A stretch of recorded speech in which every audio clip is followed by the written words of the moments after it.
Elle était pressentie depuis plusieurs semaines et elle a donc été officialisée ce lundi. Keir Starmer a présenté sa démission.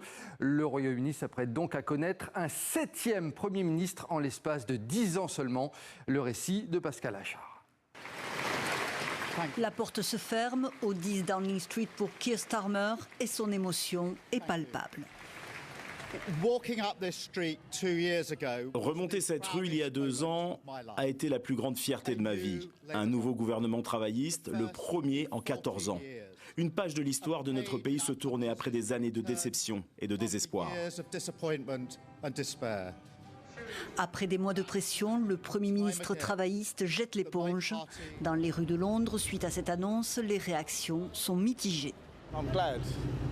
Franchement, je suis content, j'avais besoin de changement. Je pense que la plupart des gens ressentent la même chose que moi. On n'entend parler que de son incompétence.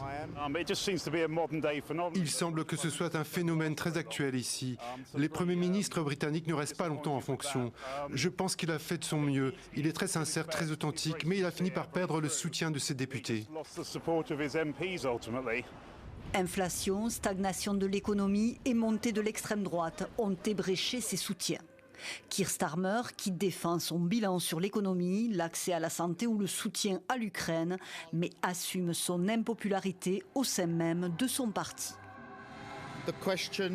La question que mon parti se pose aujourd'hui est de savoir si je suis le mieux placé pour nous mener aux prochaines élections législatives. J'ai pris connaissance de la réponse de mon groupe parlementaire à cette question et j'accepte cette réponse.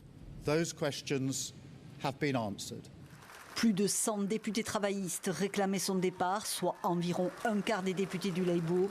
Point de non-retour pour Keir Starmer. L'élection vendredi au Parlement du travailliste Andy Burnham, son principal rival.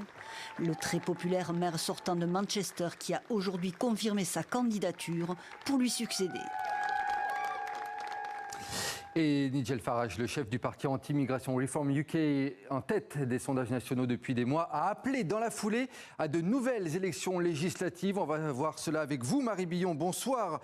Marie Billon, de nouvelles élections, c'est donc toute la question désormais. Est-ce un scénario, une option envisageable ?